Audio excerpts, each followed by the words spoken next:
Fala pessoal, beleza? Bom, como vocês viram aí, o vídeo de hoje é um pouquinho diferente. Eu mostrei para vocês aí uma queda de uma ponte e algumas imagens dessa ponte também. Por que eu estou mostrando isso para vocês? Isso aconteceu em Miguel Pereira, que é a região serrana do Rio de Janeiro. Hoje eu moro em Florianópolis, mas eu tive aí no Rio de Janeiro no primeiro dia do ano, né, no primeiro dia de 2023. E bom, para quem não conhece Miguel Pereira, o local onde foi executada essa ponte é um local muito turístico de Miguel Pereira, é o Lago de Javari, né, onde recebe muitos turistas e tal. E tinha uma ponte muito antiga, tradicional, que ligava um canto até o outro do lago, né, que é essa ponte que está aqui atrás. Né. Era uma ponte bem simples de madeira, com um cabo de aço e tal, o pessoal até pulava ali. Enfim, claro que precisava de uma reforma. Na minha opinião, uma reforma bastava, né, mas assim, escolheram eliminar essa ponte, demolir totalmente ela e construir uma ponte grande, né, diferente, uma ponte estaiada. Isso aí aconteceu, essa queda dessa ponte aconteceu a 5 minutos antes da meia-noite, antes do Réveillon de 2023, né, de 22 para 23, agora. E na verdade foi uma coisa absurda que aconteceu, né? Felizmente ninguém morreu, não teve, pelo que me contaram, algumas pessoas se feriram e foram levadas para o hospital, né? Mas muita gente caiu na água, tudo mais, enfim, tinha criança, enfim, foi um corre-corre absurdo. E eu fui lá visitar essa ponte, eu filmei algumas coisas, eu vou analisar aqui na minha concepção o que tinha de errado nessa construção, tá? Eu não sou calculista estrutural, eu sou arquiteto. E eu vou mostrar para vocês os detalhes aqui na minha concepção. Tem uns desenhos que eu fiz aqui, então eu vou explicar certinho para você que quer entender, ou até se você estava lá nessa ponte mesmo, até para entender o que aconteceu de fato, tá? Se você é calculista e quer debater comigo, se discorda de mim, é só colocar nos comentários aqui. Lembrando, isso não é um desenho sketch feito no papel, né? De repente algum designer, como o pessoal me conhece assim, no filipedecastro.arc, né, meu Instagram, tem muita coisa de desenho lá, mas é óbvio que se eu fosse construir uma ponte dessa, não é só um desenho feito no papel, tem que ser um cálculo, né? Tem que fazer um cálculo estrutural, tem que fazer estudo de carga, tem que fazer um projeto executivo bem elaborado, e eu vou mostrar para vocês o que aconteceu. Né? Tem uns vídeos aí que eu vou passar para vocês e vamos vendo aos pouquinhos e conversando aqui. Bom, tô aqui em Javari, cheguei aqui, ó, lá no fundo, não sei se vocês conseguem reparar, tá a ponte quebrada, ó lá, metade dela tá inteira ainda e a outra metade está dobrada. A gente pode ver que na estrutura dela, a gente nota que a estrutura dobrou por conta da força dos cabos. Eu vou mostrar lá para vocês os detalhes, vocês vão entender melhor.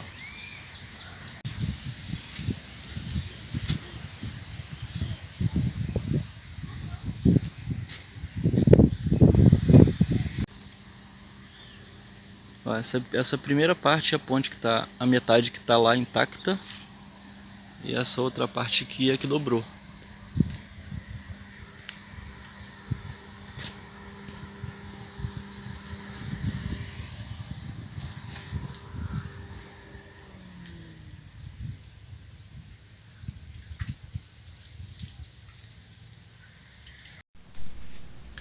Bom, outro ponto interessante para analisar também é o seguinte: quando a gente vê uma ponte estaiada, né, normalmente tem a estrutura dela e ela tem cabos de aço dos dois lados da estrutura. Então, por exemplo, tem uma estrutura aqui, se tem cabo para cá sustentando a ponte, normalmente tem do outro lado. Para quê? Para equilibrar essa estrutura, né? Porque se tiver cabo de um lado só, ela vai fazer muita tensão de um lado só e a tendência dela é cair para o outro lado, cair para o lado que está sendo puxado.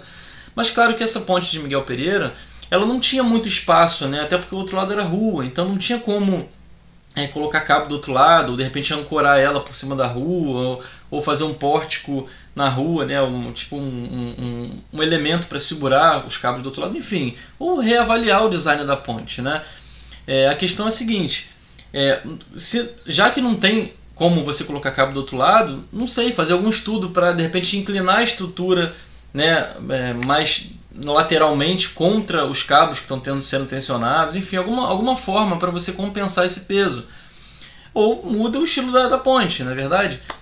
Uma coisa que eu reparei também é a seguinte: então, um exemplo que eu vou dar. Quando a gente, por exemplo, está com o braço esticado, né, e alguém faz força aqui próximo à articulação, aqui, uma criança, por exemplo, se pendura no braço, dificilmente ela vai conseguir abaixar o braço do adulto, só se ela fizer muita força. Agora, se essa mesma criança fizer a mesma força no punho, lá perto da mão, o adulto vai abaixar o braço. Por quê? Porque é longa a força que a criança está fazendo, né? Quanto mais distante do eixo, muito mais fácil você movimentar ali o objeto, ou você dobrar alguma coisa. Assim como você vai, por exemplo, trocar o pneu do seu carro. Você vai colocar a chave de roda no parafuso. Se você segurar muito próximo do parafuso, você não vai conseguir movimentar esse parafuso, né? Então você tem que segurar na ponta da chave de roda, ou se possível colocar um cano lá para estender ainda a chave de roda para você conseguir fazer o movimento. Por quê? Para ficar a distância maior de onde você vai girar. Agora essa ponte, como vocês vão ver na imagem aí, todos os cabos de aço eles estão presos onde? Lá na ponta da estrutura. Então é muito mais fácil você mover a ponte porque a carga toda está na ponta dela. Assim como eu te falei o exemplo do braço, né? Se você estica o braço e alguém coloca o peso na mão, o seu braço vai abaixar com facilidade, assim como a ponte, né? Ela se movimentou porque estava tudo num canto só, lá em cima, né? A gente vê às vezes as pontes, os cabos de aço, né, sendo distribuídos pela estrutura. Então você vê aí, por exemplo, nesse exemplo, que os cabos estão ao longo da estrutura, estão sendo divididos o peso da ponte. Ele está dividindo o peso da ponte. Agora, se todo o peso da ponte estiver na ponta da estrutura, a carga toda vai lá para cima. Então vai ficar muito mais fácil movimentar essa ponte e dobrar ela. Esse é um ponto também que é impossível não se analisar quando você vai construir um negócio desse. Você vê que todos os cabos estão na ponta da estrutura lá. Ó. Todo o peso desses 6 cabos desse lado aqui, eles estão sendo puxados lá pela pontinha da estrutura. Olha como é que dobrou. Ó. Bom, outro ponto esse vão que tem na ponte aí. Eu vou até deixar a imagem bem nítida aí. Você vê que nesses espaços tem esse X aí, né? Esse X que é essa treliça para a estrutura, né? Para fazer um reforço na estrutura. E claro que é muito mais fácil você ter uma estrutura mais firme quando você usa esse X, essa treliça. Assim como a Torre Eiffel, por exemplo, ela é toda com esse tipo de estrutura, né? Você vai ver uma ponte ferroviária, uma coisa assim, é toda com esse xizinho aí que faz o reforço na estrutura. Claro que se tivesse só 2 colunas, ela ia entortar com facilidade.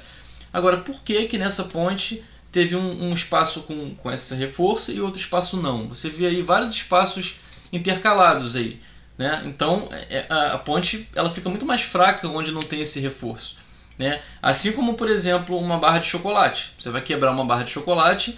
Onde que ela vai quebrar? Na parte mais fina dela, né? Onde o espaço dela é menor, onde não tem tanto reforço assim. Ela não vai quebrar exatamente no quadradinho do chocolate, ela vai quebrar na junção de um quadrado para outro. E olha exatamente onde essa ponte dobrou. Ela dobrou exatamente onde não tem treliça. Ó, você vê que nos espaços tem um espaço com treliça, né, que é esse X aí da estrutura, e outro espaço sem treliça. Aparentemente foi mais para estética, né? Mas se tivesse esse X em todos os espaços, ó, nesse espaço, talvez não teria dobrado exatamente no espaço que está em vão lá, ó, espaço aberto ali.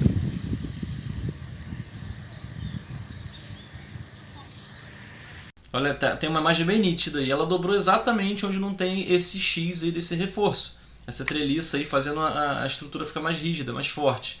Então assim, ela dobrou exatamente aí. Isso é um outro ponto que, por que fizeram isso? A estética, e juntando vários fatores, né, que essa ponte dobrou. Aconteceu exatamente isso. Bom, um abraço para todo mundo. Para quem é de Miguel Pereira, fica bem aí, né? Eu sei que seu primeiro dia do ano foi horrível com esse acidente, muito susto, muito trauma provavelmente. Mas que você fique bem e é isso aí, pessoal. Até mais, até o próximo vídeo e tamo junto aí. Valeu!